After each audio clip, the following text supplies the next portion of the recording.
In the video that I used for introducing the channel introduction, I mentioned that I'm recently getting more and more obsessed with education, including philosophy of education. So I started recently reading Sam Rocha's book. It's called A Primer on Education and Philosophy. I think it is. Maybe philosophy and education. The order might be wrong. And I want to talk about that. I want to talk about that book and how much I love and appreciate that book.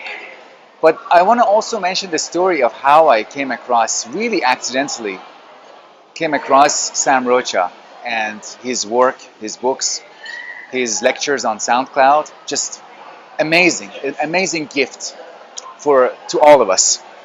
So it was in 2007. I was in a conference. I was sharing my hotel room with my friend at the time, colleague also, Sean Douglas.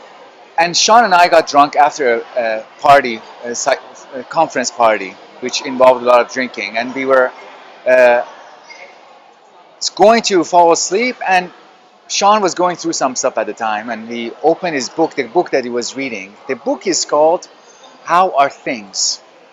It's published in 2005, and it's a book on philosophy and phenomenology. It's a book, it's called, the subtitle is A Philosophical Experiment with Unremarkable Objects. Very beautiful title. So How Are Things is the main title, written by Roger Paul Droit. Very beautiful. I still haven't read it, but I still have the memory of Sean reading some passages from the cemetery passage specifically.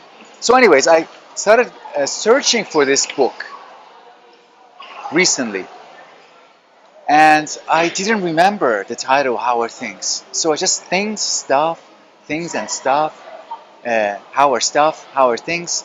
And I just kept remembering that it's called Things and Stuff, or Stuff and Things. So I come across a book called Things and Stuff by Sam Rocha. And I said, okay, that's this guy. But I also at the same time realized that the book is published in 2011 and my experience was in 2007. And I thought, oh my God, this is like some kind of a false memory or some kind of supernatural, supernormal experience. And Sam Rocha on Twitter confirmed that it's not, this is not his book. No, that he confirmed that his book wasn't published before 2011, and then later Sean also got in touch with me and said that the book was called How Are Things? Anyways, a long, very long, inappropriate introduction. Let's get to a primer, the book. Primer, short, sweet, important book on education and philosophy. The book is called a primer, and a primer is used as a kind of using a metaphor of painting. So before you paint on a surface, you need to prime the surface because the surface is not ready to absorb the final paint. It has to be primed. You have to put layers on it to make the surface ready. And in education, something similar has to happen in any kind of activity. I remember when I was serious about classical guitar, every session of practice, I had to prepare myself by doing two things: scales and arpeggios. Prime my left hand, prime my right hand, and then when I'm primed, I can then be more confident that my position, the hand position, is correct on both sides, and then my hands are warm and ready to do the things that I want them to do. They have basically getting into the right attitude is also part of priming for any activity. But priming can also be conceptual. So imagine you want to go to a country that you have never been to and you are not familiar with the culture of that country. And I will prime you by saying something simple like, okay, just keep in mind when you're in this country, keep in mind that when people are really loud and shouting, they are not necessarily angry. So don't worry about that. Don't get alarmed. Or I will say, for example, here people, when they want to affirm something and agree with you, they will not nod in this way, they will nod in this way, like in India.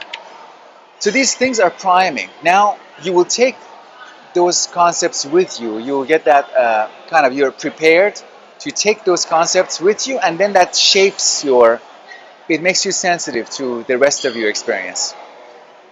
It's okay if she's annoyed with us, she'll ask us to stop. The same thing has to be done in education. In education, what are the things that we have to recognize, and that recognition prepares us for the journey into education, educational journey. And one of the central things here that I won't get into is that we should get rid of this distinction between education and philosophy. Education and philosophy are two branches that come from the same root. And that root is kind of like the practice of building images, the practice of building representations, showing things to ourselves and others in order to reorganize ourselves, in order to change those practices and guide our practices in new and better directions. So philosophy and education are two sides of the same activity. Another point we need that primes us in education is that the distinction between a person and roles that a person occupies is extremely important. A person is not a role. When we take part in an institution, when an institution tells me you are a teacher, this is the course that you should teach, these are our expectations, make sure your rating, student feedback doesn't go below a certain level. That institutional expectation, the institutional role, is not the same as the personhood of the teacher and the personhood of the students.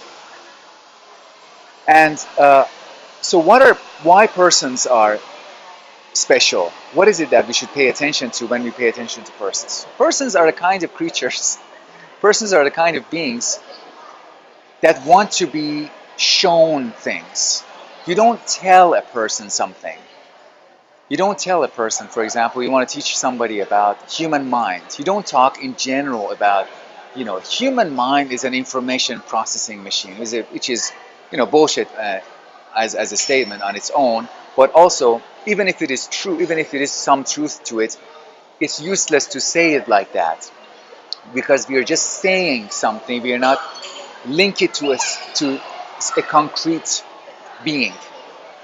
Instead of talking about human minds in general, we can show experience of one human mind sitting in a restaurant waiting for their food to arrive. That's the mind, the experience of a mind, or a person in conversation with a student, or a student in conversation with a teacher in a course on psychology. Now we're talking about something.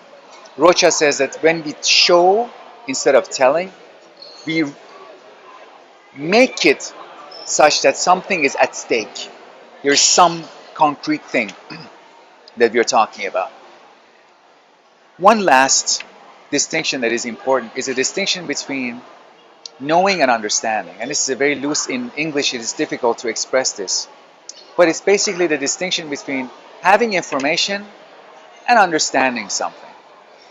So I understand my wife, I understand my family members, and that understanding is not about knowing information about. It's not knowing your social security or your ID card number or your passport number or your height or your weight, where you were born. These are informations. These are categories. They are impersonal categories. They are not about understanding. Understanding is what makes knowledge human. It is what takes us from knowing information to wisdom, to understanding something, to human kind of understanding.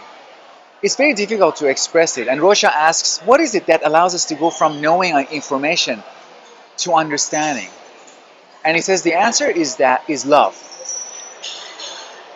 By doing that, he's replacing one mystery with another mystery. Okay, what is love?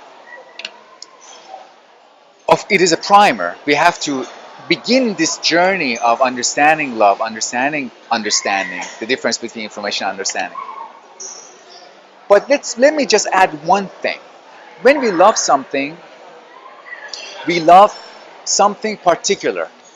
I cannot love iced tea. Well, maybe I can.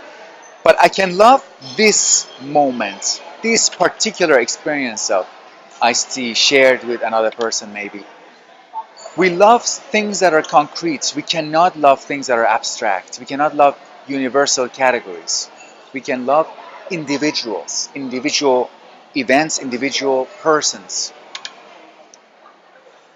So that's a side of love that helps us understand. It's a side that emphasizes showing and favors showing uh, against telling, against that dogmatic, authoritative, like, just listen, I'm telling you these things. This is love. Like, yeah, love itself can turn into exchange, a discourse on information. Anyways, long story short, it was an outstanding experience reading this first book, the first book I read by Sam. If he's watching this video, thank you for writing. I'm now in the middle of reading the second book by him, my order, not his, and I will keep thinking and talking, and hopefully my teaching will also be influenced by these insights. Good.